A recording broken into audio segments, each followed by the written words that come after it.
Okay, Appo. Ready to hit the road? Are you ready to hit the road, buddy? Let's go. Well, hey there, everyone. It's Anthony. I'm back with another video here on Single and Placing. Hi. Hope you're having a fantastic day, weekday, weekend, week, month, evening, morning, overnight. All of that good stuff. Today we are out here going for a little stroll and get Apollo some steps in. He needs his steps. He was begging me to finish with work today. Like, it is just after 5 o'clock.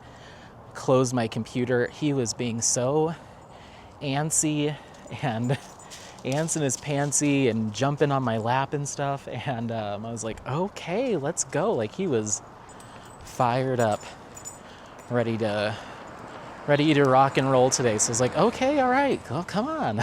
So, oops, here we are, going for our evening stroll. It just keeps getting darker and darker, earlier and earlier. I even spent some time just before we left. I was watching some YouTube videos or listening to some YouTube videos in the background about adjusting some settings on the camera to be better for night vision, because I've noticed that my night recordings are a little grainy and a little bit less stabilized. So I upped the stabilization and I adjusted the frame rate a little bit. Just made a couple of settings to try to clean it up a little bit.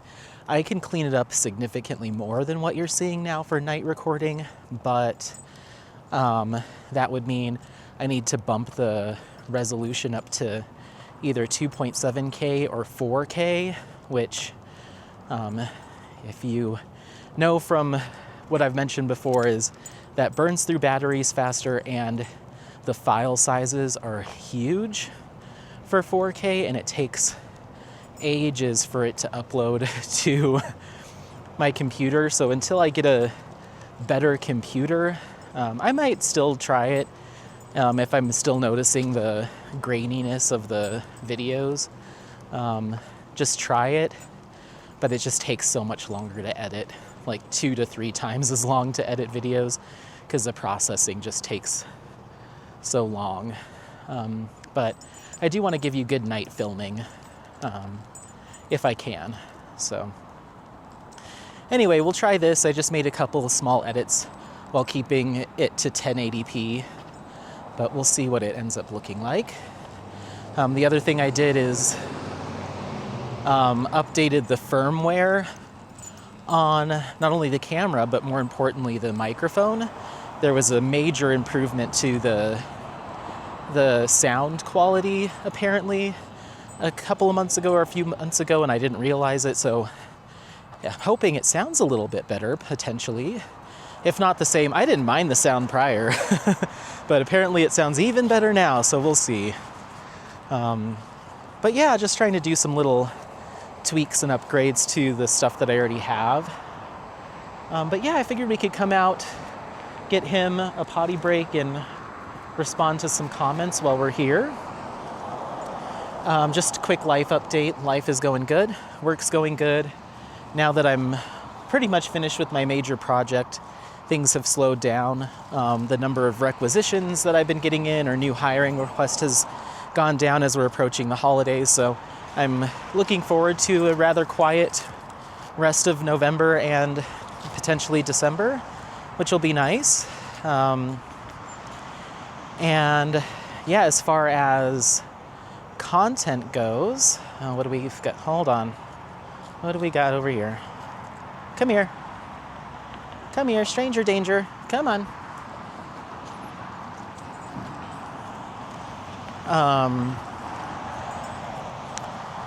As far as content goes, I am currently processing my diamond painting stash video for the year. I normally do 2 of them a year, but I procrastinated and didn't do one over the summer. So I'm only having one for 2024. So that is being processed and uploaded to YouTube right now. It was at like 96% when I walked out the door, so I'm hoping I get a notification that it's live while we're on this walk. Apollo, geez Louise, come on. Come on, sniffy boy. So yeah, I'm hoping that it goes live while we're on this walk. We'll see. I filmed that on this past Sunday. Today's Wednesday. It took me the entire day to film it in spurts and spits and spats and spurts. It took me the entire day to get it filmed, and then it's taken me Sunday night, Monday night, and Tuesday night to get it edited. Definitely the longest video I've ever put up on my channel. I think it's about four and a half hours long, because I was doing some organization while I was going through my stash and putting the small thumbnail stickers on the outsides of the boxes so I could see my stash without having to pull stuff down, which I probably should have done originally, but I got it done. Updated my diamond painting stash tracker that I use to track my whips and all the details and D-stash information should I ever have a D-stash. So I was updating all that as we were going through the kits, and it had been probably about a year since I really got in there and did that, so there was a lot to update. So I kind of brought everybody along with me during that process, but I also did a heavy amount of editing the clips to shorten them up. So I cut out probably almost an hour worth of me putting stuff back in boxes and organizing and stuff, just to, it originally was almost a 6-hour video, and I really cleaned it up as much as I was willing to have the patience to do, I guess. And then once all of that was done, I went back through and put in all the picture-in-picture of some of the kit images, the artwork. That took a minute, and then the final piece was to overlay some music in the background, so that way when there was awkward silences, you still had some music to listen to. I downloaded about 100 songs off of Epidemic Sound, which took, just the downloading of it all took forever, and then clipping them in and adjusting all the volume levels for each individual track. So yeah, it was a big 3-day, 3-evening affair, but it was finally done. I started processing it this morning or this afternoon, right around noon on my lunch break. I got it, did the thumbnail and the description and clicked upload into YouTube, and it's been going for over 5 hours now, slowly being uploaded. So it's almost done.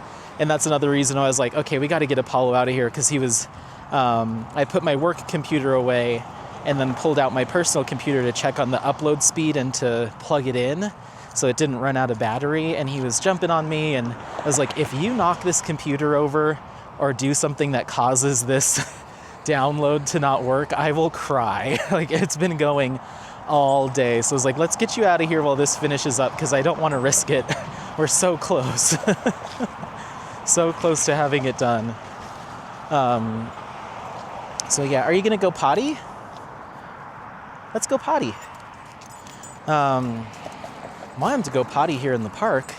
That way we don't have to stop midway through our stroll. But it's a very brisk, cool, chilly evening. So I don't know how long we'll go, but I do have my hat on and a coat on, so I'm feeling okay. But I was hoping he'd go number 2 at the start of this, so we don't have to pause. Oh, I'm seeing the legs getting tucked underneath. Are we doing it? Come on, come on. So yeah, that's done.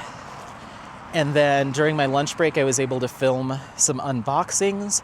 So I'll just need to get those edited tonight, which they're pretty fast. I unboxed, what was it called? Oh no. It was called, One of them was called Sunflower, Starflower, Moonflower by Yume Art. And then the other one, I have it here. The other one was called, oh my gosh, Apollo, Breakthrough by Yume Art. So those will get done and posted for the next few days at the time of filming this. So hopefully you'll have seen those already, or at least seen one of them. Who knows? But yeah, so I got those done. And then, yeah, that's really about it for filming. I have this video. I do plan on doing a Whip and Chat update video as opposed to a vlog this upcoming one. So I'll probably be filming that tomorrow night when I get home from work, or on Friday because I have Friday off this week. So yeah, I'm gonna try to do a sit down, just general Whip and Chat, make some notes, and do it like a normal diamond painter would do. Just, mix it up a little bit. People seem to like the Whip and Chat style of my best of 24 video. So, okay, if you're not gonna go potty, I guess we'll just keep walking.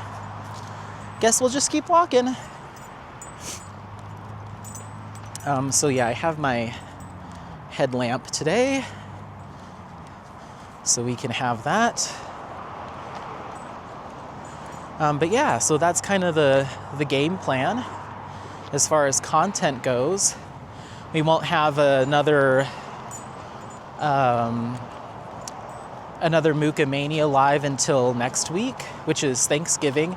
So I think I might do it either on Black Friday or do one early and do it the day before Thanksgiving. I haven't decided yet. I'll figure that out this weekend at the time of filming this and put that up on the schedule.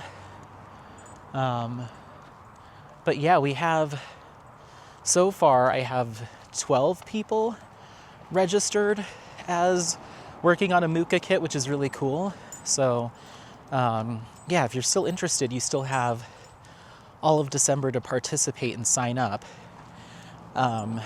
Even if it's just touching a Muka kit for one day or 1 hour or 30 minutes, pulling a whip down or getting something kitted up, go ahead and register, because that'll make you eligible for prizes if you're in the live streams. So yeah, I also tonight, if I have the wherewithal, I want to put together a posting package for Muka Mania for Instagram, which I should have done at the beginning of the event, but just prepare and put together some Instagram posts. Come on.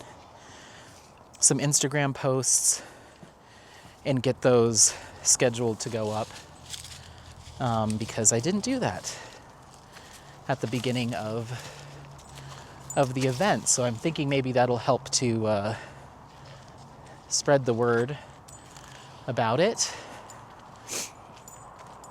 So yeah, what else did I do today? I listened to Mia's responding to my diamond painting tag questions, and I also listened to Rachel Ray's, and the other person I tagged was Elisa Marie from Elisa Marie Design, so I'm hoping that she'll get the opportunity or the chance to do it too. That'd be cool.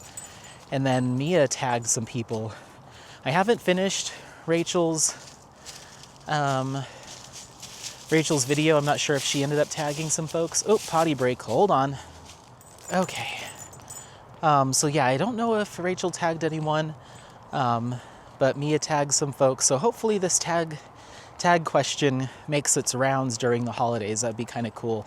And if you are so inclined, please do the tag questions.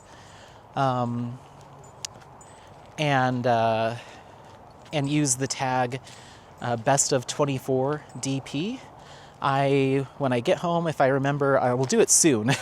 I'm going to put together a playlist that is hashtag best of 24 DP, and I will include my video on that, and then Mia's and Rachel's and anybody else that does it, so people can go watch them all back to back if they so choose. So yeah, just trying to get a little bit more invested in the adding the playlists and getting back on Instagram, just kind of that kind of stuff, just to remind people I have an event going and I've got some other stuff going and I'd love for everyone to participate. So yeah, it just takes time, and I have some extra time right now, so I'm gonna do it. This summer and this fall, just with social stuff, it's been kind of hard. I was listening to Rachel's video, and she said that she's been focusing a lot more this year on real life stuff, and I've always had trouble saying it in that way because I don't want any viewers or subscribers or Crafty Pals or anybody to feel like our friendship or our connection online is not quote unquote real or less than. But I mean, that is the most succinct way to say what you mean to say in terms of your personal, in-person, face-to-face, day-to-day connections with the people standing in front of you. Sometimes, and the tangible in front of you life stuff does kind of take precedence sometimes. But I never want that to come off as sounding like I'm being ungrateful or my online connections have less of a value. But it was kind of nice to hear someone say it that way without it coming, like, I always worried that it would come off a certain way, but I didn't feel that way when she said it. You know, I didn't feel like, oh, Rachel means that I'm not real, or, you know, the friendly chats that we have aren't real. It's not that at all. So it was kind of nice to hear it. It feels like it gave me freedom to kind of be like, okay, like that is what it is, you know, and it doesn't mean that something's less than the other. It's just where you're putting your time, you know. So yeah, I've kind of been in real life mode this year as well. But I'm trying to find a little bit more of a balance because I also don't want I don't want to just fall off the map either, you know. Don't want people to feel like they're being neglected. But anyway, so yeah, that's what's going on there as far as projects go. My whips, Medi from Alphonse Muka and Jaded Gem Shop that I'm doing for Muka Mania. It's the only kit I have progress on. I finished another row last night, and so I'd say I've got maybe a 60 by 40 centimeter section left to complete, and then it'll be done. So let's say I'm 70% complete, 70% complete-ish. So we're getting there. We're making some good progress. I do think I'll be able to finish this by the end of the year. After that, I have my Custom of Apollo, no progress. Phases by Yume Art, Diamond Art Club, no progress. Cresting by Iterations Crafts and the Creativity Scroll, no progress. And and then Garden of Earthly Delights by Hieronymus Bosch and Jaded Gem Shop, no progress. And then what I have kitted up, not started, I have 5. I have Moon Girlfriend by Ivy Dullamore, kitted up, not started. Wizard Spell by Sam Sundrum and Diamond Art Club. I have The Heaven Beneath by Yume Art and Diamond Art Club. Inner Garden by Yume Art and Diamond Art Club. And then I have one more Ivy Dullamore. I think it's Warm Witch. I think that's the one. Kitted up, not started. And then I will soon have, in a couple of days, I will have Rainbow Head by Ivy Dullamore, kitted up, not started. But I will be starting on that one soon. I need those colors in my life. I can't decide if I'm going to start kitting that up tonight as my nightly diamond painting crafting session, or if I'm going to keep working on Medi. I have a feeling I'm going to keep working on Medi and I'll kit up Rainbow Head this weekend or something like that. But yeah. So that's pretty much everything, the long and short of it. So yeah, let's go ahead and jump into some comments here. Oh, that was a notification from Safeway. I thought it was for my stash video. It says it's checking. It has 9 minutes left and it'll be live at the time of filming this. So you're going to be seeing it soon. 4 hours, 25 minutes, and 32 seconds long. Oh my gosh. So definitely one you're going to probably have to watch in chunks. Or if you're going to marathon it, make sure to stay hydrated, get some snacks, take some breaks. My voice was shot Sunday night. And even Monday, I was like, I need tea, I need water. But it was worth it. Okay. Let's go to view all of our comments. And, oh, it is live. The stash video is now live. I already have one comment. Beck's Hobbies says, I clicked on this video so fast. I'm excited to see your stash. Nice. I hope you enjoy. I hope you enjoy. Then going to my best of 24 whip and chat. Kat Shaw says, I like your whip and chats no matter if you're walking or painting. I seem to paint faster listening to your stories. I really like the Joy's Putties. She's on Facebook. Let me screenshot that. Joy's Putties, she's on Facebook, works great on ABs and special and yes, art.round containers. I tried Elizabeth Ward, not for me. Thanks for a great whip and chat, of course. Thanks for watching. Yeah, I have all these screenshots on my phone of different comments that people have left me, either to recommend a shop or tips and tricks. So I need to go through all of those. Maybe I'll do a video recapping all of the things that I've saved. And maybe I'll do like a small shop purchase or something, and I'll be like, here's all the tips and things that people said to me, and then here's me trying the tips or tricks, and here's unboxings of all the stuff I ended up picking up based off of these. That might be a fun idea. So I'll have to go back through and start looking at all those. Apollo, come on. Then going to my Whip and Jam. Number 14, the Diamond Technician says, I love Colorado. The mountains are so glorious. Yeah, it's awesome. And here in Golden, we have just the foothills. We don't even have like the big mountains. So I can't wait maybe in the spring or summer to take the drone up and do some like really cool mountain landscape aerial shots. You ready? Get up there, big boy. Good boy. Nice. You're feeling sprightly today, huh? Good boy. Okay, let's go. Good boy. Let's get you up on your next one. Let's get you up on your next one. Let's go. Climb, climb, climb. Let's go. Come on. Come on, you can do it. Yes, good boy. Nice job. You're so strong. Okay, let's go. Oops, you just bonked your head. Are you okay? He does not seem to mind. And then going back to my best of 2024 video, Lisa says, wait a minute, you're saying we're not the cool club? I think we are, and you are the leader. I love you so much. Poofed. My biggest fail is Mabon. I am working on it now, and there's 3 symbols so far that can't be seen. Makes it tedious. Oh, I bet. Yes, if you can't see the symbols, that makes it really hard. There was a kit that I was working on. I guess it might have been Primrose. I'm not sure. I'm not working on it currently because it's not ringing a bell.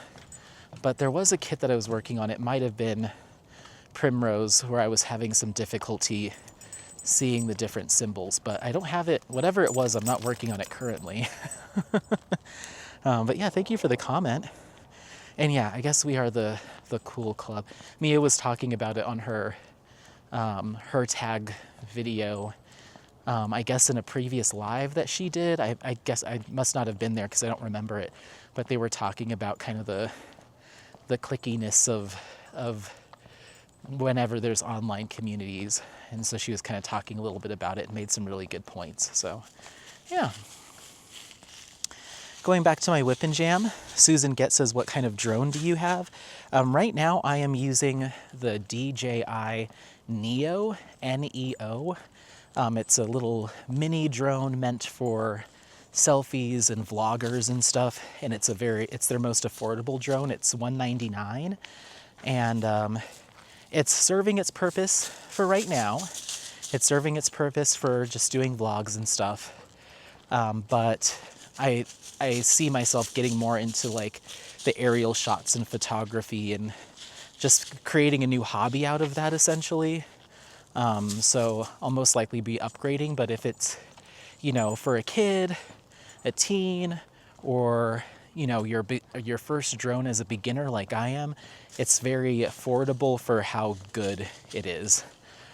So my buddy who has one of the more expensive DJI drones that's a few years old, he was like, this looks better than the one I have, because his is probably about 5 years old.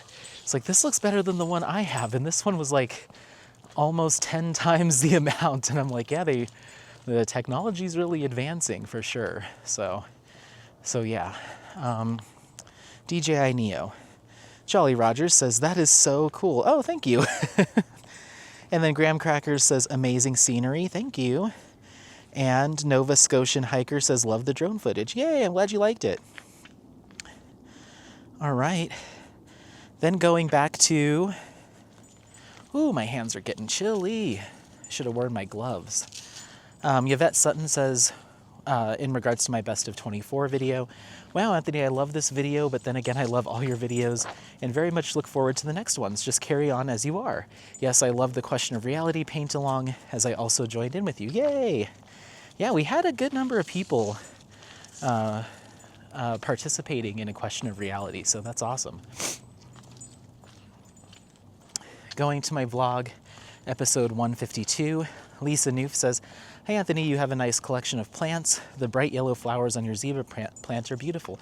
Thank you, I appreciate it. That one is potentially the hardest one in my collection to care for because it loves to be well watered. It does not like to get thirsty. The one day when I went up to Breckenridge and left it alone, it started drooping immediately. And I've noticed that I've been to 2 different plant stores since I bought that plant that have zebra plants, and they look like they're in rough shape. So even for the professional greenhouses, like the greenhouse that I bought this from, the zebra plant from, I just went there maybe a weekend ago or 2 weekends ago, and the ones that they had left were not looking great. And then I went to a different plant store this past weekend on Sunday. It must have been on a little break I was taking and filming my stash. I was like, I need to get out of here. Their zebra plants, all the flowers were dead and the leaves were looking pretty rough. And I was like, oh, wow, this is what happens when you don't keep up on watering them. So that thing needs plenty of water. And I do a watered in fertilizer for that one every 4th watering. So usually every 2 to 3 days, it gets some fertilizer because it just needs a lot. It needs a lot growing all those flowers. So yeah, it's finicky, but it's the most beautiful one with all of its beautiful flowers. So I want to keep it up. But yeah, my banana plant, since the last time, since I filmed that little clip on that vlog that you watched, my banana plant has 2 more little baby sprouts coming out of it, and the main plant is shooting up a few new leaves. It's really deciding that winter is when it wants to grow, at least in the little microclimate that I've made for it. So yeah, thank you for the comment. Colin Mishka says, by the way, I remember hiking up Lookout Mountain. Is that where there's a grave, a plaque or marker of Buffalo Bill? Yep, that's where they claim Buffalo Bill's grave is, but it is debated whether or not he's actually buried there. But yes, that's just short of where you saw me walking around with that drone. It's just up the hill. Maybe I'll have to go check that out and show you guys. Artemis Dream says, do you know the name of the music at the end? I don't. I get all my music from Epidemic Sound, and it is a royalty-free music licensing website software that I have a subscription to. And so when I go to pick music, I'm just looking at the style of music and the vibes. So I'll type in like jazz or R&B or chill beats or vacation-y pop or calypso or classical, and I just click, listen to a little bit of it. If it sounds like what I wanted, I just download it and off we go.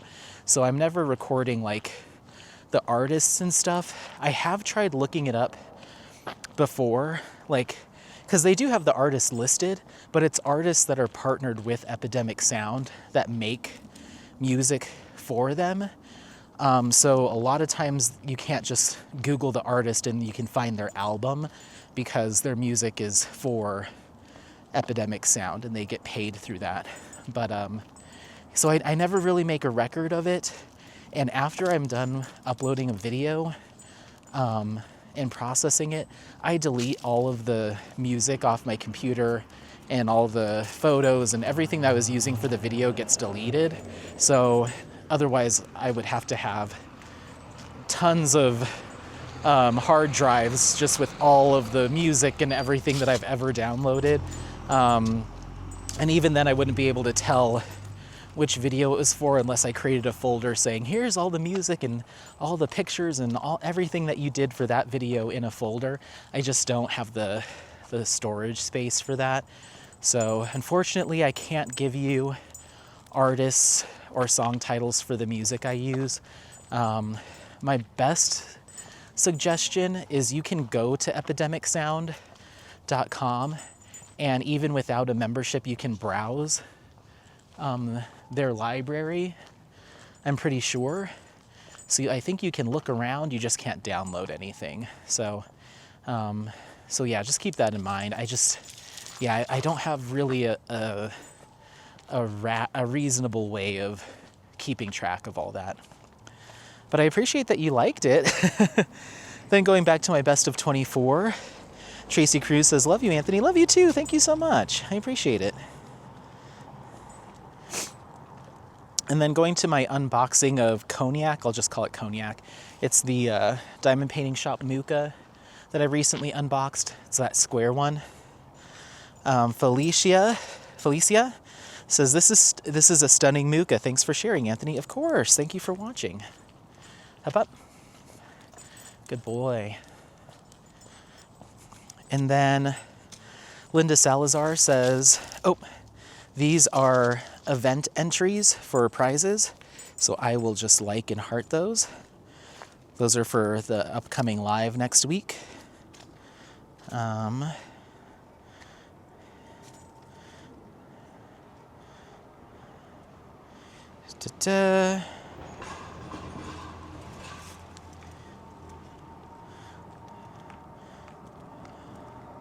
Sorry, there's a lot of them. Well, I got a lot of entries this time. Okay, there we go. Refresh. We may have to do that again as I see those come in, those prize entries in prize entry comments. Let's go. Hop up. This boy is in his sniffs today. He's in his sniffs. It's okay. Let's go, let's go. All right.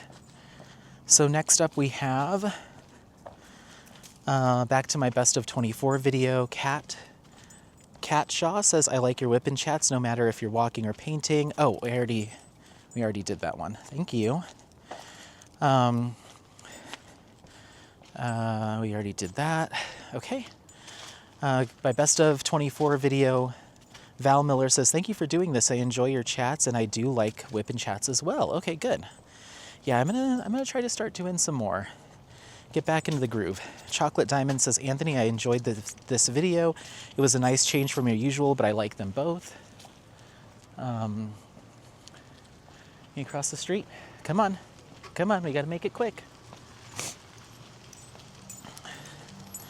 I exercise with you when you're walking. Oh, nice. Anyway, I started my channel recently and I will do a whip and use your tag questions. Looking forward to your next video. Oh, yay. Okay, good. Let me screenshot that to make sure I look up your channel. Make sure I'm subscribed if I'm not already. Thank you. Nancy Regan says, what appeals to you about Apocalyptic Garden? I saw this question. I was like, made me stop and think for a little while. So thank you, Nancy. So I forget what I wrote Diamond Art Club when I wrote to them asking it for them to license it. They also put it in voting over the summer, so they did put it to a vote. I remember that. But I don't want to say something different. I'll just tell you what it means to me, and maybe I'll pull up the message so I can maybe be a little bit more thoughtful, because I put a little bit of thought into my email that I sent them. But there's something about that image of the girl looking over the balcony at what seems to be, post-apocalyptic cityscape, and just being isolated up there on the rooftop, that just feels, I don't know, it speaks to me, that sense of like longing, that sense of isolation. And then behind her is that little garden, and they're in the midst of what appears to be some destruction and dread or whatever. There's this garden up there with her that represents kind of life and hopefulness and greenery in a big old mess of concrete and glass. There's just something about that juxtaposition of where she is, but what she's cultivating in the little space that she has, like keeping hope alive in that little garden box. I don't know.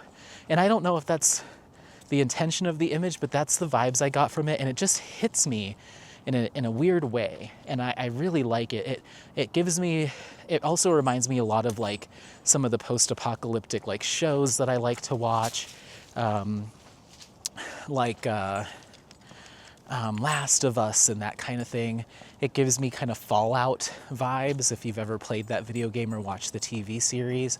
Just like this little beacon of hope in that garden box, and she's kind of looking out over everything and surveying what's going on around her, but then she's got her little garden box. I don't know, I really like it. Let me see if I can pull up what I said to DAC to beg them to do this kit.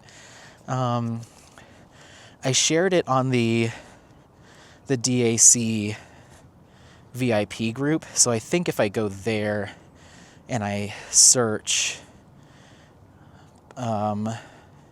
my name, maybe? Posted by you. I don't know.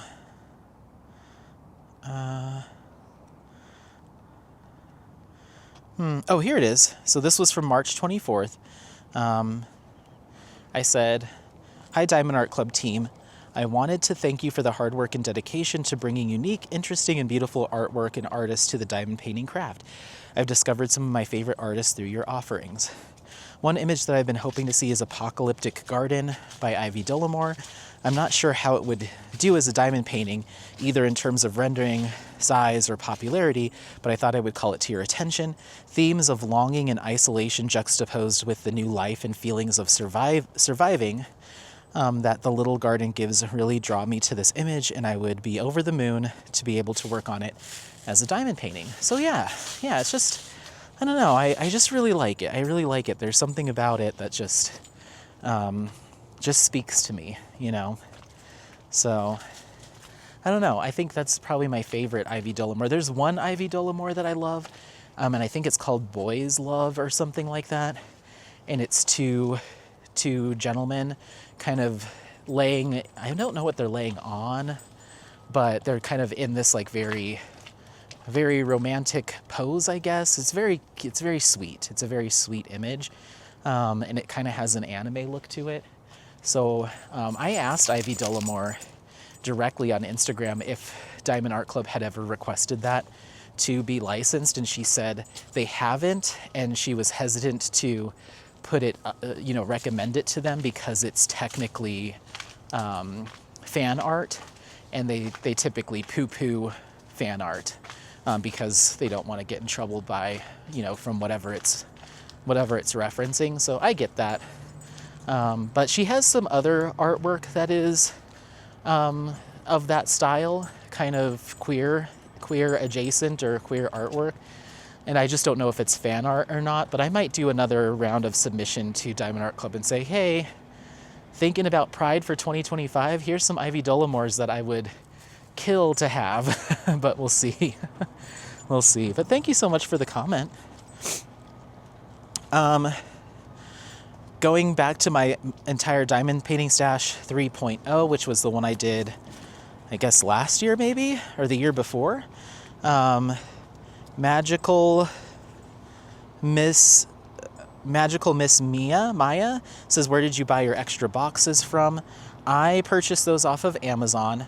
I just typed in like shipping boxes, long shipping boxes, paintings, shipping boxes, blueprints, stuff like that, and I finally got to those. I think that's what I did. No, I think I did that. I couldn't find what I wanted, and then I just asked Jade where she gets some of her stuff when she's sending either customs or cross-stitch conversions and stuff. And I think she's the one that recommended those to me, I believe. If Editing Anthony because Editing Anthony doesn't always listen to all the vlogs. He just looks for awkward pauses in the sound and cuts out awkward silences, and he doesn't listen to every word vlogging Anthony does. So if he does hear this and feels so inclined to pop in the link, he will. Otherwise, message me directly via email, singleandplacing@gmail.com, and say, hey, Anthony, I was trying to get the link to those boxes. I will try to see if I can get the link from Jade again or go back to my Amazon orders and try to find those for you. Hopefully they're still available, but yeah, I got those off of Amazon. And they're really sturdy. I like them a lot. Okay. Going to my unboxing of the Mookamania putty from the Creativity Squirrel. Nancy Regan says, what exactly are Tim Tams? Describe, please. Well, I'm not the best person to describe them because I'm not Australian. It's an Australian candy. But what I can taste is that it is a wafer candy. It tastes kind of like a nutty bar, but there isn't any nuttiness to it. It's all chocolate. So it's like chocolate wafers that have been dipped in chocolate. So chocolate dipped wafers is the best thing that I can say. If there's other stuff in it, I don't know. If Bex over at the Creativity Squirrel ends up watching or listening to this, hi Bex, if you wouldn't mind providing a better description of what a Tim Tam actually is, but that's the best that I can give you. A chocolate covered wafer. But thank you for the comment. Carol Racine says, congratulations, Anthony, for your first solo event. I'll be watching. Great on the collabs with small shops. Oh, thank you. I'm hoping to do more in the future. It'd be a lot of fun. Thank you. Then going to Best of 2024. Elisa Marie Designs says, the challenges of being a content creator, LOL. I thought that was a jar of drills before you said it was a tripod leg. So I was going along diamond painting and listening, loving the questions and thinking about my own situations for each when I got tagged. Oh, this is going to be fun. Thank you. Hi, Apollo. Did you hear that? Yeah. Thank you. Yeah, of course. I'm happy to tag you. Come on, hop up. I was, anytime a content creator pops up with like a new video or videos and I don't either have the time in the moment to watch it or want to wait till I'm diamond painting or going on a hike, I usually just click watch later. That way it's on my list to watch. And there was a few of yours, Elisa Marie's, on my watch later list. And so I had just added a video to it when I started filming my best of, So when I was thinking of who I wanted to tag, your name came right to the front of my mind because I was like, oh, I'm trying to catch up on Elisa Marie Designs videos, so I'm in the know. So yeah, can you sit? Good boy. Oh, very good boy. Are you getting chilly? It's getting cold out here. Oh, you're so warm. Let me put my hands on you. Oh, you're so warm. Oh, thank you. My little space heater. Thank you, baby. Good boy. Stay right there. It's almost time. Okay, let's go. This way.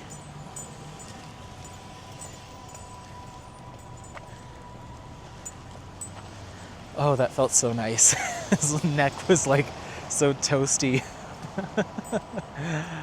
Oh, get home and cuddle you. I'm gonna cuddle my baby. All right.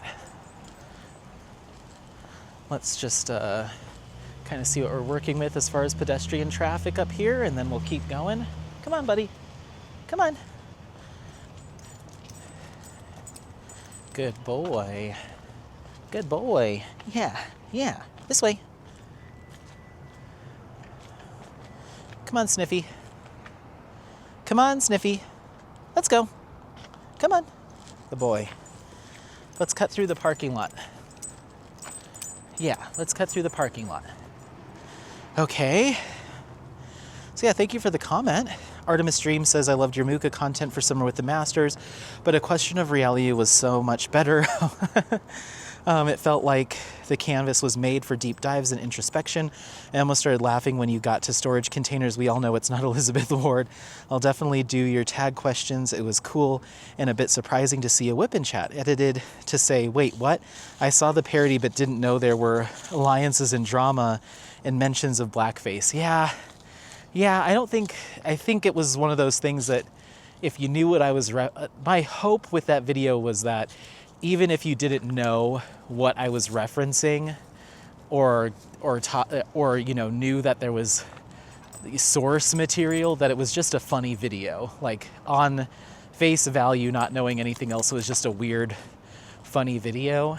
But if you knew what had been going on, then maybe it had an extra level of comedy to it.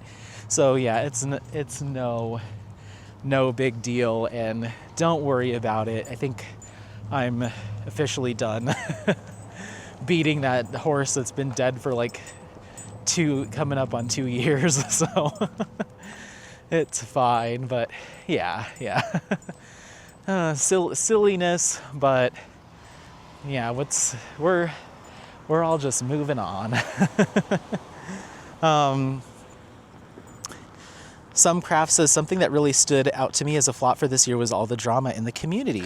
The nastiness, the petty behavior by companies and diamond painters, and the cliquey BS. It boggles my mind how people can treat others like absolute trash for having an opinion different from theirs.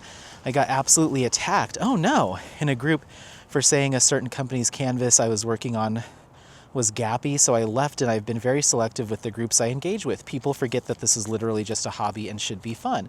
I haven't done a video in forever, but I think I might just jump back in and do this tag. It's been super fun and interesting and got me thinking, yay, please do. Honestly, please do. I've talked about this before, but I hate seeing diamond painting creators kind of come onto the scene, or even ones that have been around for a while, get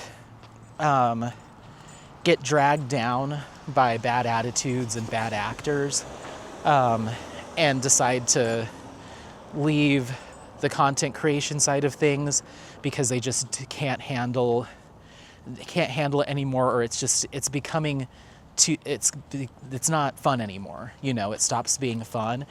And I do feel like I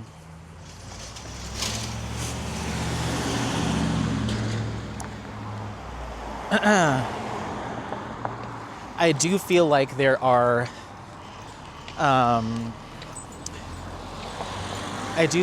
are content creators, diamond painting content creators that either while or they're like in a really tight circle that seem to, I don't know if it's their intention specifically, but sometimes seem to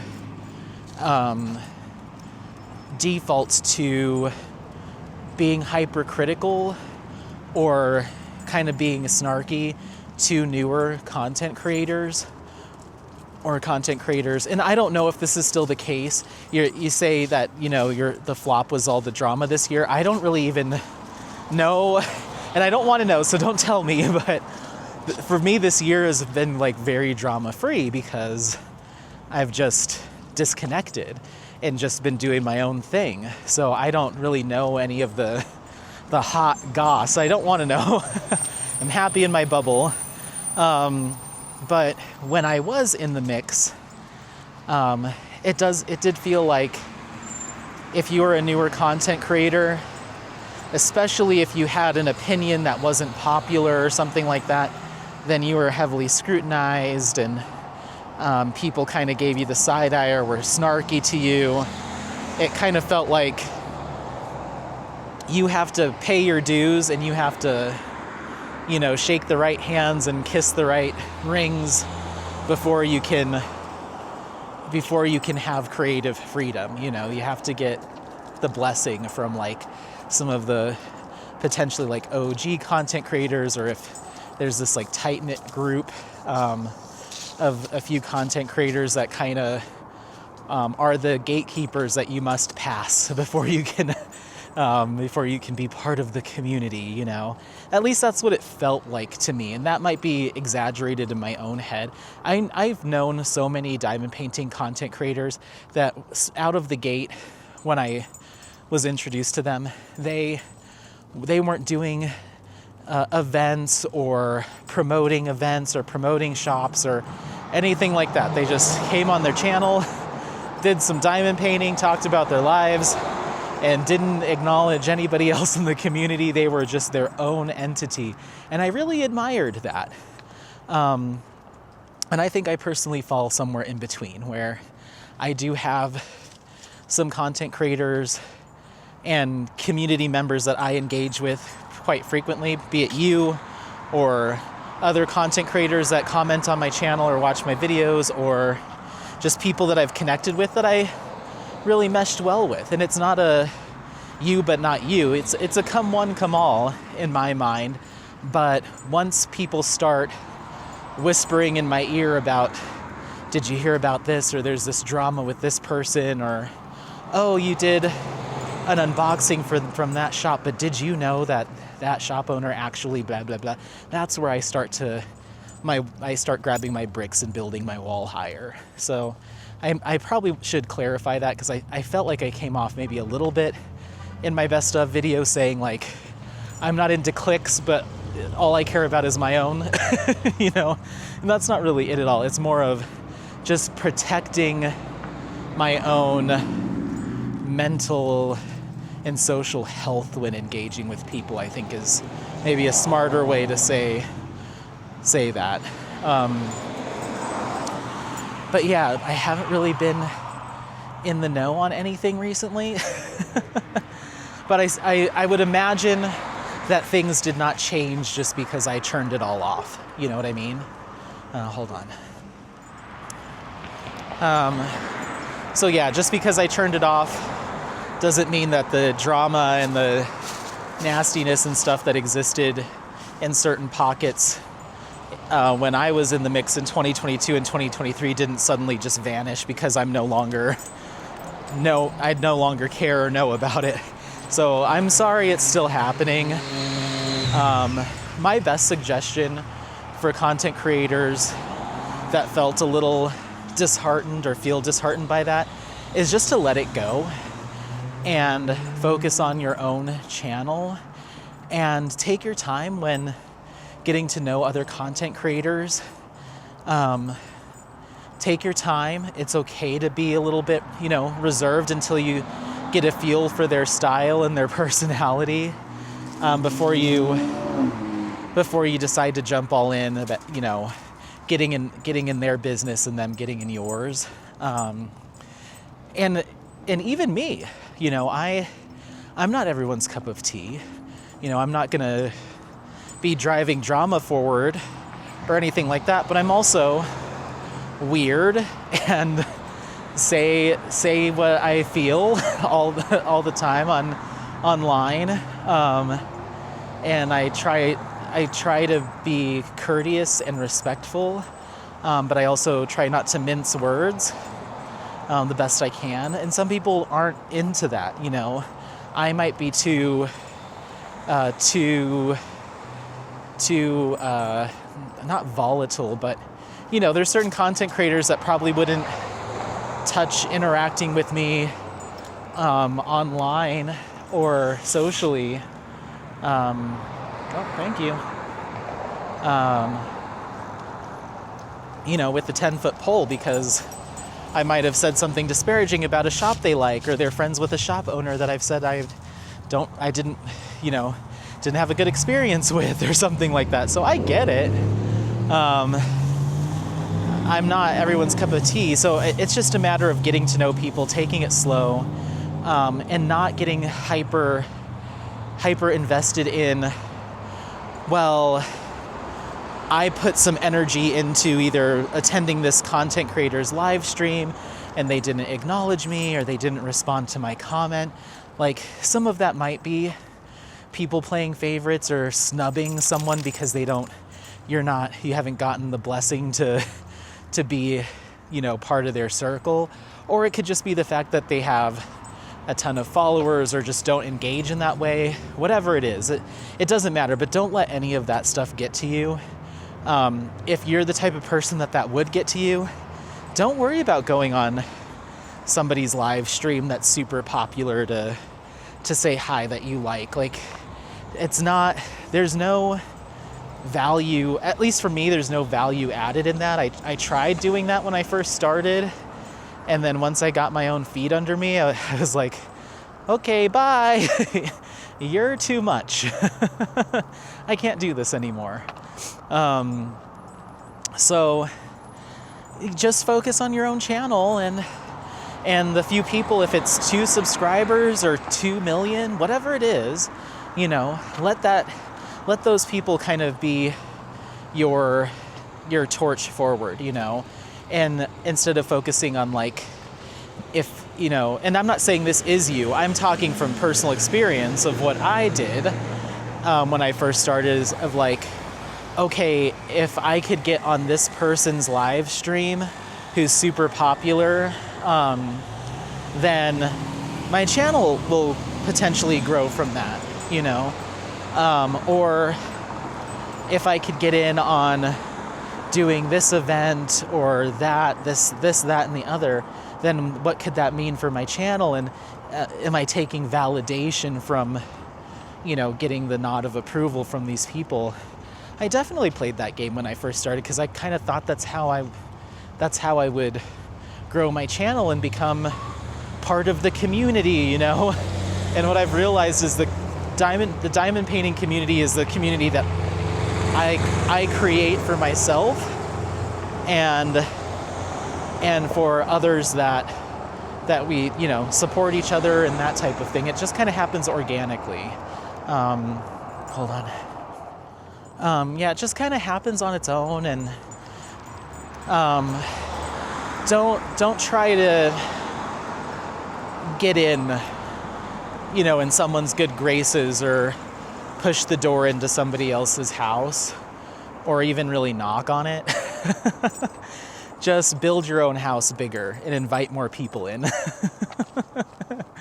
And that's how things will kind of, I think, that's how you'll avoid that feeling of drama and nastiness, like you said, going into someone's live stream and very just earnestly and with no malicious intent talking about how you experience gapping, and then you get torn apart because everyone on that live stream is a diehard supporter of that shop, or they're a friend, and how dare you talk about our friend? Like I said, people just take that kind of stuff way too seriously. So find spaces where you can be honest about those things without worry of retribution or attack, you know, and then you'll find your people. So, yeah, and creating your own little group where you've cultivated that space where people can be honest, and it's no personal attack against that shop or that shop owner or their family or their livelihood. You're just being honest about an experience, and that's okay. So they're out there. I'm here. And if you decide to pick up your channel again, or for those that have been thinking about it or starting a channel but feel wary, just know that it's not all like that. And there's people that just don't have a problem. If someone came up to me and said, Jaded Gem Shop is trash, I'd be like, okay, that opinion is valid if that's your experience, but it's not mine. And the best person to talk to about your concerns would be Jade, you know. But it would also be okay if you posted a video about why you feel that your Jaded Gem Shop kit was trash. I wouldn't be attacking you or coming after you or anything. Now, if you got on a live stream and were calling Jade a B word and how she's just garbage as a human and attacking her business from like a morals standpoint, or like she should go out of business, we need to rally or gather our pitchforks and take her down, then yeah, I would have a problem with that. Because the kit that she sends you is not a reflection of her character, I don't believe, or anything like that. Maybe you had some gappy drills or some trash. Mia's a little bit more meticulous with her drills than I am. I tend to put more trash drills on my canvas, or something that she might consider trash, I don't. So she has been talking a little bit about how the amount of trash in her kit is higher than she would have expected, but I'm not holding that against her. And I'm not going over to Jade being like, we got to take down Mia. She's potentially ruining your business by talking about her honest thoughts, you know? So that's where I start to draw the line. But yeah, so hopefully that long response gets at what I'm trying to say here. Hi. And that'll be our last comment, because we're coming back around to the house here in a minute. But it is a topic that I feel particularly passionate about, is hearing people, and this comes up, I'd say every video that I do that has some honest, raw opinions that might ruffle some feathers, or that you just don't hear other people say, for various reasons. I usually get one or two people that'll comment either directly to me on Instagram or email because they just don't want it to be public, or they'll leave a public comment saying, I left the community or I left, diamond painting content creation because of all the nonsense. But after watching your video, I'm feeling encouraged to step back into it, because there is some honesty being said out there. I can see that you're not playing games. The political side of, I guess, content creators. And that always makes me feel really good. That makes me know that I'm doing the right thing. That for however many people get rubbed the wrong way, if there's one person that's encouraged to get back into it and express their creativity and have an outlet in content creation, then it's totally worth it. It's totally worth it. We should be, this is going to sound so cliche now, post-election, but we should be lifting people up instead of trying to snub them out or put them down, or,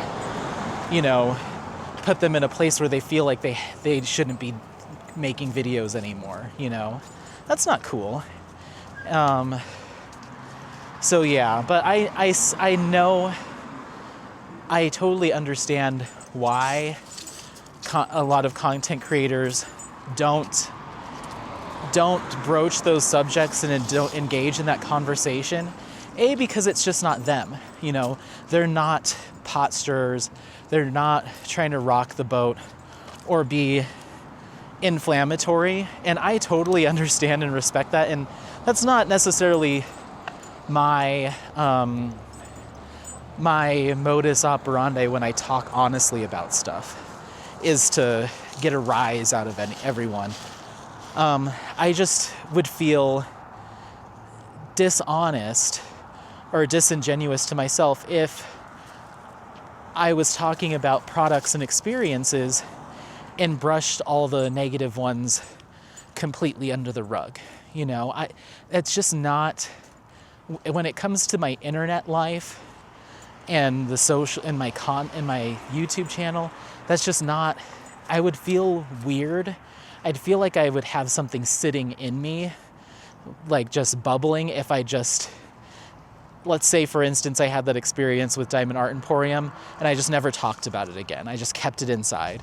Or I had those feelings on what happened with my parody video and just kept them all inside and just ate them. You know, like there's other places in my life where I do those things because of the very close, strong bonds that I have with close friends and family members, where there are times where maybe you just let it go, you know, and move on. But when it comes to diamond painting and content creation, and when it comes to things that I've spent my money on, where it's like a business transaction, then I feel no obligation to do that, because it's a different type of interaction. It's a different type of relationship. I consider it the same as if I had a really crappy burger at Wendy's and I was like, ugh, I don't want to piss Wendy off. Or what was his name? Who's the guy that used to own Wendy's? I forget his name. He used to be in the commercials, or someone that played him, but I don't want to upset that guy, so I'm just going to stay quiet about that bad, whatever they call it, their triple stack or whatever, you know? Like, it's different. It's different than if you had a argument with your mom or your child or your best friend or something like that. You have to work through that in a different way than if you had poor customer service at Walmart, you know? And that's how I see it. So I just don't have that sense of like, ugh, I just, Apollo, hold on, let me get your leg. 1 second. Let me get your leg. Okay. Hey. Go.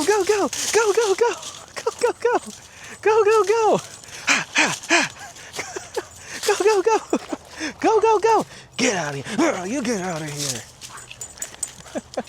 Okay, easy. Hold on. You get over here. That's it. You're making me dizzy. Okay.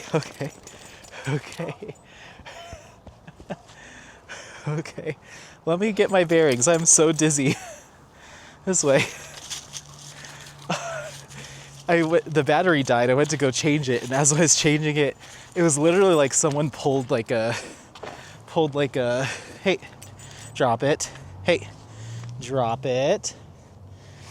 High school parking lot, something gross. It's like someone pulled a ripcord on him. He couldn't even like get his butt moving fast enough to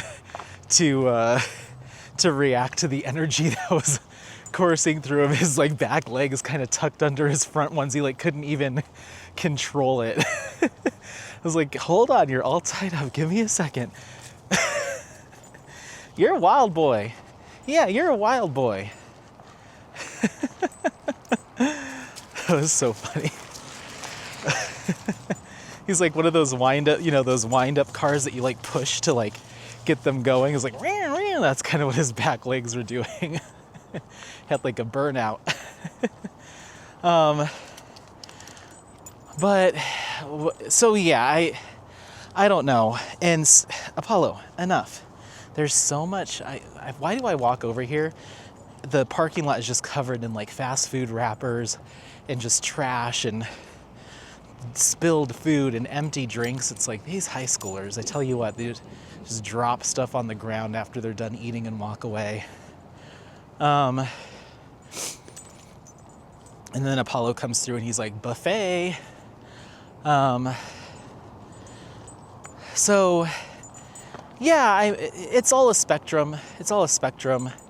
You know, I think another reason why other content creators probably wouldn't broach those subjects in such a direct way is because a lot of, especially ones that have been around for a while, a lot of these people that have diamond painting shops, they were diamond painters and then decided to create a business.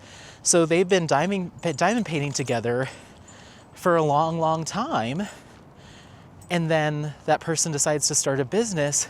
So we shouldn't expect those content creators to turn around and be like, the kits from my close personal online friend that I've known for a long time are crap, or, you know, whatever it is. Or I agree with Anthony in his complaints about someone that I've gotten to know over the course of however many years. Like, I'm not expecting people to throw their personal connections and the relationships that they built aside in favor of being completely transparent about products and stuff. Like, there's so many blurred lines and gray areas because the majority of people that have diamond painting businesses didn't just wake up one day never knowing about diamond painting, and they've spent their entire life not crafting or working as a doctor or an accountant and wake up and say, I want to start a business around a craft. Diamond painting, I'll do it. I've never even seen one before, but I'm going to start a business.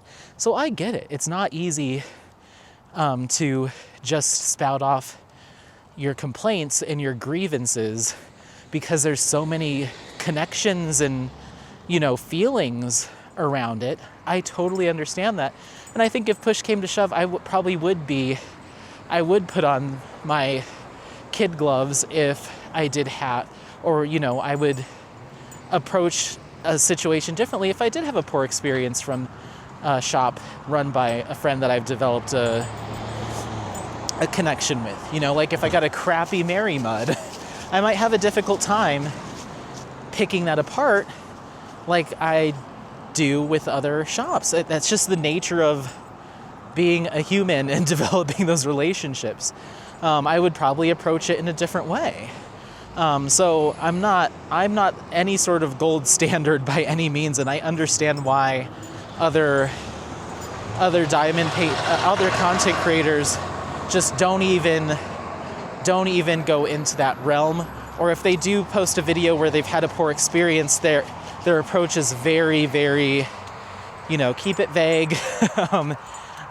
Mention the things, but don't go into it hard, because again, that can be that can just spark a whole mess. I think my channel and my visibility is small enough that my critical reviews don't spark like a huge thing. But could you imagine if someone with like a huge following that is, for lack of a better word, kind of a tastemaker when it comes to products and shops and stuff, was being that inflammatory about an experience? It would cause a ruckus, So I think I'm in this spot where it's like, yeah, you can scream and yell about how horrible an experience was.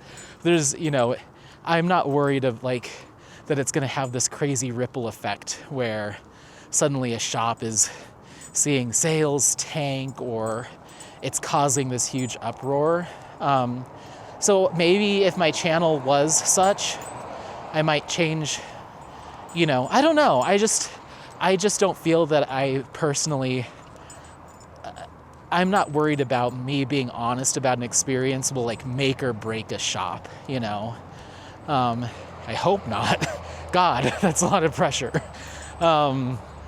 So I don't know.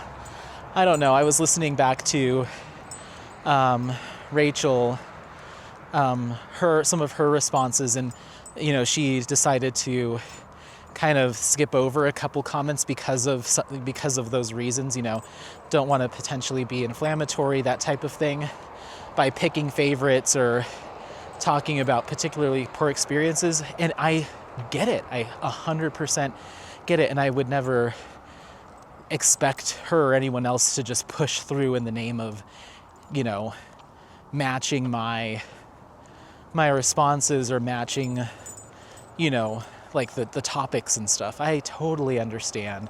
And I think that the similar thing happened last year too. But I think just my style is different, and how I discuss those things is different. And it could change in the future. It could change in the future where I'm like, yeah, Anthony of 2024 didn't mind saying the shop's name out loud and all the little nitty-gritty things that went wrong. But 2025 Anthony is not trying to light fires or can now see that could have potentially lit a fire if the right people are watching. I don't know. I'm not trying to be trying to light fires, but you can inadvertently do that in being so honest, So I might be doing some self-reflection on how I talk about small shops. And I have mentioned that going forward, what I'll probably do when I'm engaging with a new shop is film my unboxings, set them aside, start working on a canvas, see how I'm feeling about it. And if I'm loving it, great. We're ready to get those unboxings up. We're good to go. If I'm not feeling so hot and I have some concerns, maybe reach out to the shop and just say, hey, I got these kits. There was a couple things I was noticing. I just wanted to give you a heads up. I'm not sure if you are aware of it, or maybe this is just a personal thing, but I wanted to bring it to your attention. If there's any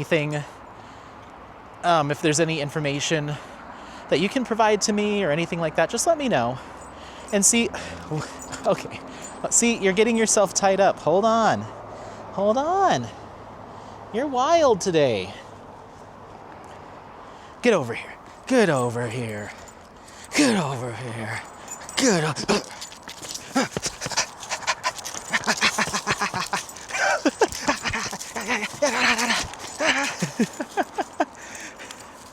Do you have a lot of energies today? That's good. It's good to have energy. It's all those mussels you've been eating.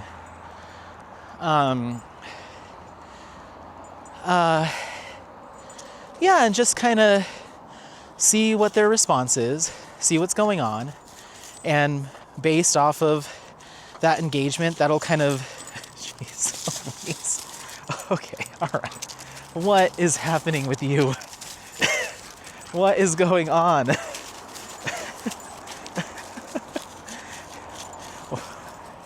What is going on? Come here. Should we have gone to the off-leash today? Was this an off-leash kind of day? See what kind of response I get and then take it from there. If it's, hey, we understand your concerns, this is how our kits are, but keep in mind X, Y, Z, whatever it is, then I can bring that to the table when I talk about it some more, rather than jumping the gun.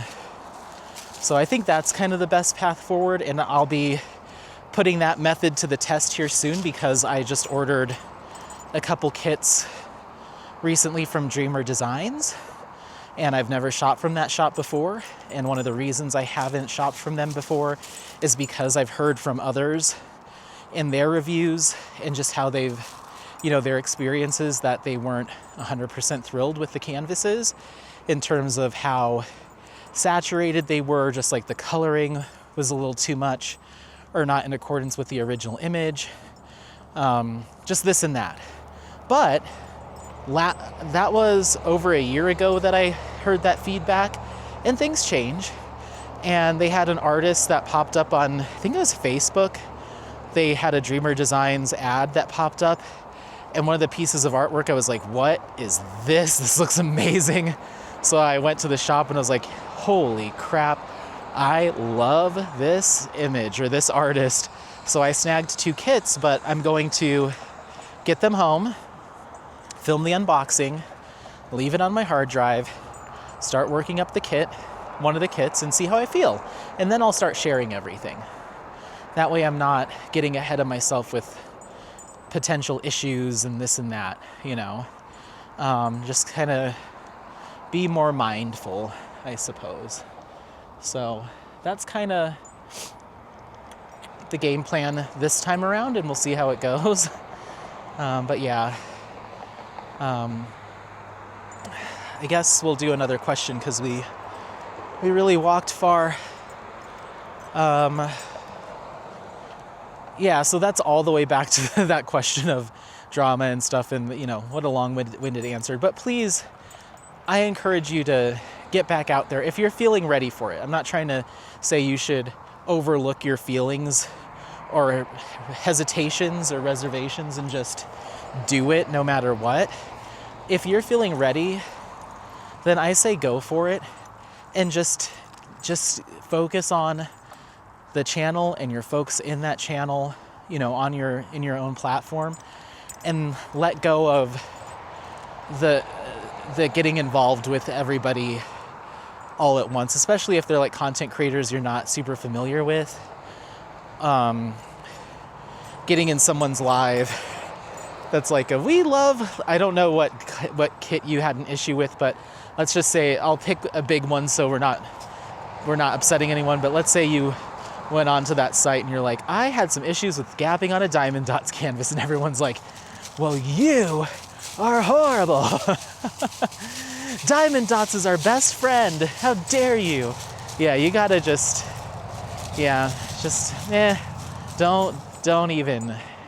don't even tempt fate with doing that stuff.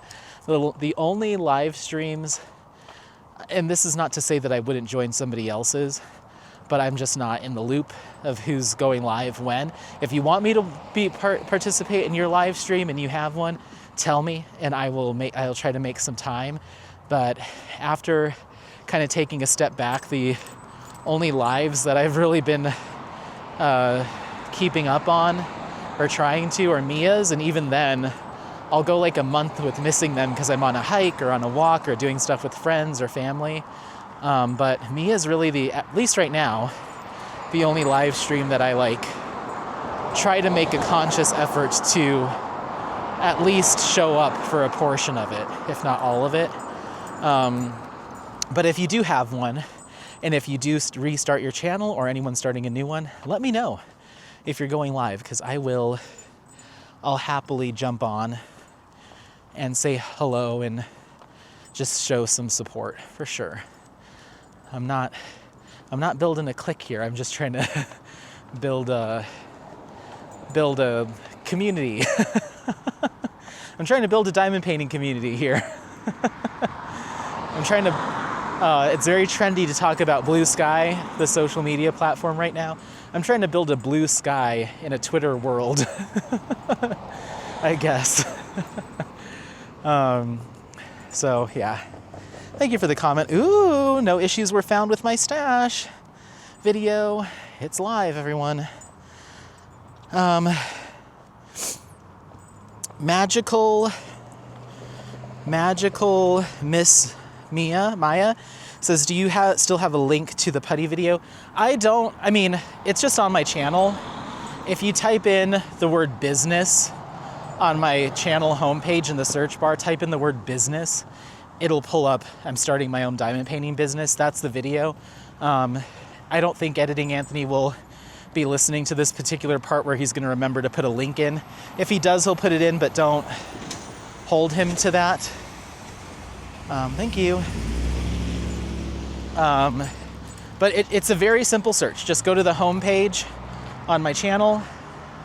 If you want to do it right now, and type in the word business, it'll be there. Should be. Thank you for the comment. Trin says, I come back for your quirky creativity. Yay, thank you. I was thinking about when I was doing that best of 24 video. It's like, how do I describe like my content style? And I was like, I guess I'm just a weird little freak. So if you want to watch some weird, freaky diamond painting content, then you're at the right place. Whiskey Witch says, diamond painting, drama, solving, world peace. Yeah. Thank you for the comment. Going to my unboxing of the Mookamania putty. Trin says, what? No reviews added of the Tim Tam Slam? I didn't. So I meant to do one right after that video, but I just ended up getting distracted with putting everything away and getting started on other stuff. I still have yet to do a Tim Tam Slam. I need to do one. I keep saying I'll do one. Or I keep telling myself I need to. We had some friends over on Saturday night. Yeah, Saturday night we watched a movie and got pizza and we're hanging out. And one of my buddies was like, do you guys have any leftover Halloween candy? And of course, I'm not going to blame anyone specifically, but Joe is such a candy fiend if candy's around. So we were out of Halloween candy. I was like, I don't have Halloween candy, but I have Tim Tams. And he's like, what's a Tim Tam? And I was like, so one of my crafty friends,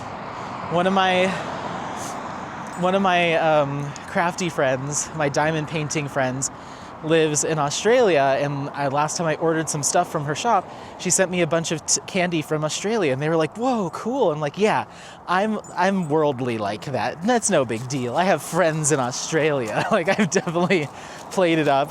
It's like, I've got friends all over the world that send me things. Ooh la la.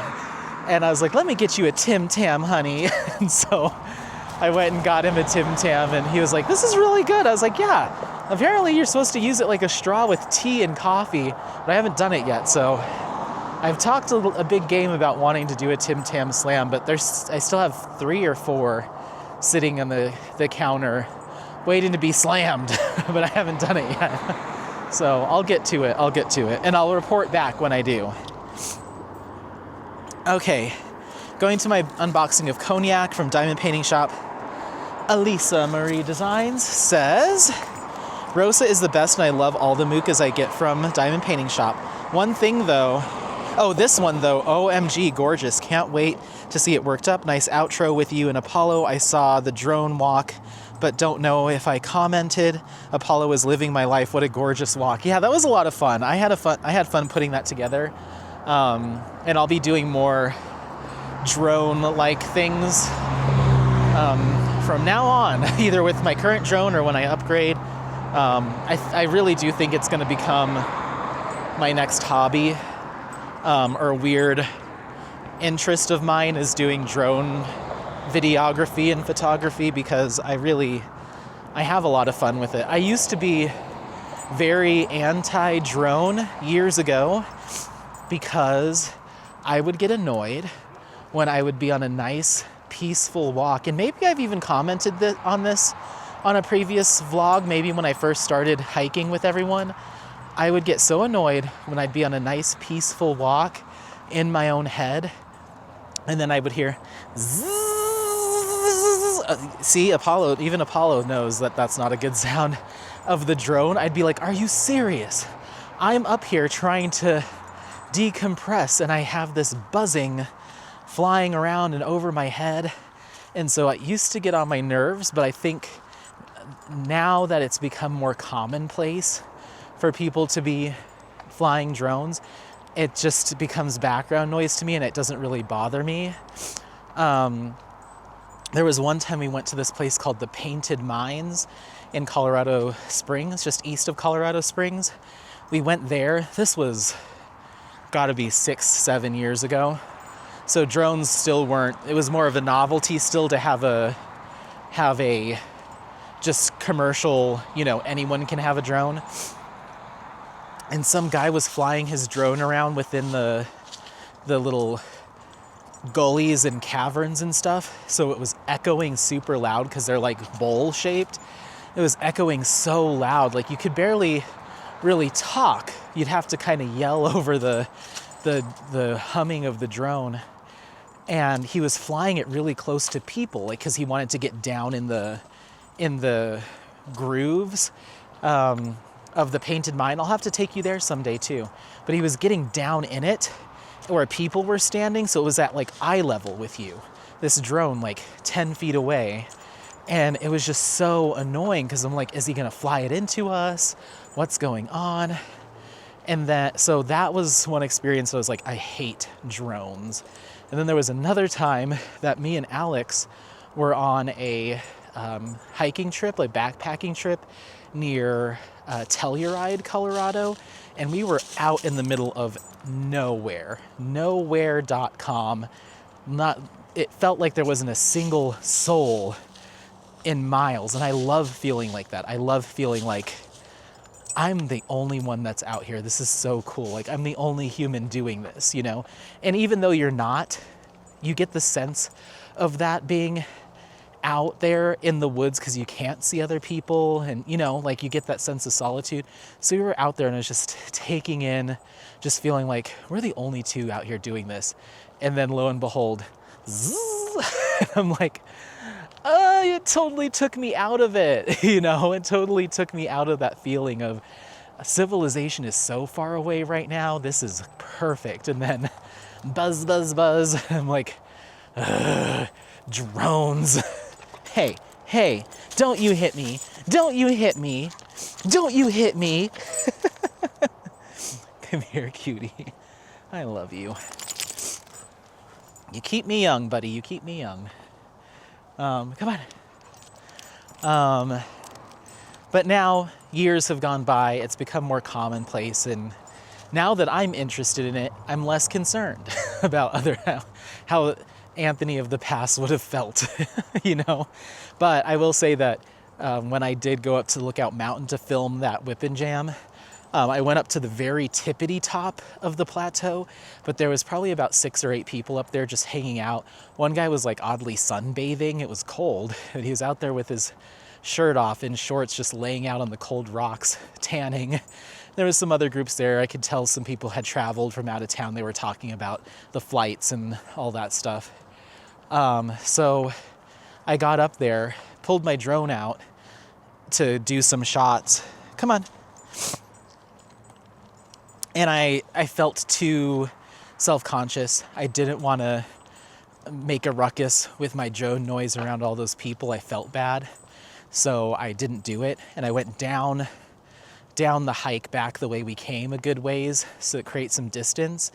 And then I filmed from there because I was like, I don't want to interrupt their, like, they're up there getting the sights in and taking in the view and it's nice and peaceful and I'm up here with my drone. So I walked away far enough that they probably could still hear it, but it wasn't right up in their business. You know, I was probably maybe half the 50 yards away, half a football field. So they probably could maybe hear a hum, but not right up there. And then as I was filming those walking pieces on that Whippin' Jam, if I saw a cyclist coming, or I would turn around and see hikers coming up the trail the other way, even at a fair distance, I turned it off and waited till they passed because I'm like, I don't want to interrupt their good time and their conversation having to be overpowered by this drone noise. So I kept stopping and starting when I saw people, or I'd walk to an area where there were no people and then I would do it. So I'm trying to be conscientious of it. When I get my fancy drone that can go really high, then I can go like way high up in the sky. So that way the noise, you don't even hear it anymore until it's landing. So that's another reason why I want to upgrade, is because this one can only go, I think it's 10 meters is the farthest it can go in any direction, up, down, up and around. So it's never too far away. You're always going to hear it to a certain extent. So I'd like to get one where I can be like, oh, it's, you know, a quarter mile up in the air or whatever it is. So it's not, no one's going to hear it and it's a mile away or whatever. No one's going to hear it until it's coming in for a landing. So yeah, I'm trying to be more respectful, and it's more of just, I just would feel, I don't want to be that guy, you know, that has their drone flying around 10 feet in front of my face to get a shot or whatever. I don't want to be that guy. So yeah, I'm trying not to be the annoying drone owner. But yeah, there was one last drone anecdote. We're almost to the house, so this will be it. There was one time I think it was me, Alex, and like a couple other people, we got to this hike and we had driven, it was a day trip. We made a trip out to some hike somewhere out in Colorado, up in the mountains. And we got there, we park, and I was like, oh, yay, this is gonna be fun. We get there, we pull into the parking lot, and the first thing I see is this guy by himself, which is not a problem. I'm by myself all the time, but I'm painting a picture here. By himself, he's in what I remember to be a red Miata, a red Mazda Miata convertible. He pops the little tiny trunk in the Mazda Miata and pulls out this like small carry-on luggage bag and unzips it, and it was like this big drone suitcase. So like the drone was in foam and all that stuff, and he's like pulling out his drone and all the equipment and setting up, and I was like, oh my God. Give me a break. Your drone has a toddler seat in your Mazda Miata. Ugh. Like I was giving him the business. I was giving him not to his face, but I was just like telling everybody else, I'm like, give me a break. This guy drives all the way up here in the mountains in his convertible, and then the one thing he brings with him is his drone. Come on. You're ruining it for everybody else that actually wanted to go on a nice hike. And now I am about to be that guy. But I will be in my Hyundai Sonata. So yeah, things change. But anyway, we're coming up to the house here, so I'm going to let you go. But thank you so much for coming along on this little respond to your comments / ramble. Don't forget to like, subscribe, share this content with friends, family members, anyone that you think might take some value out of it. Happy placing. We'll see you next time. Bye. Bye.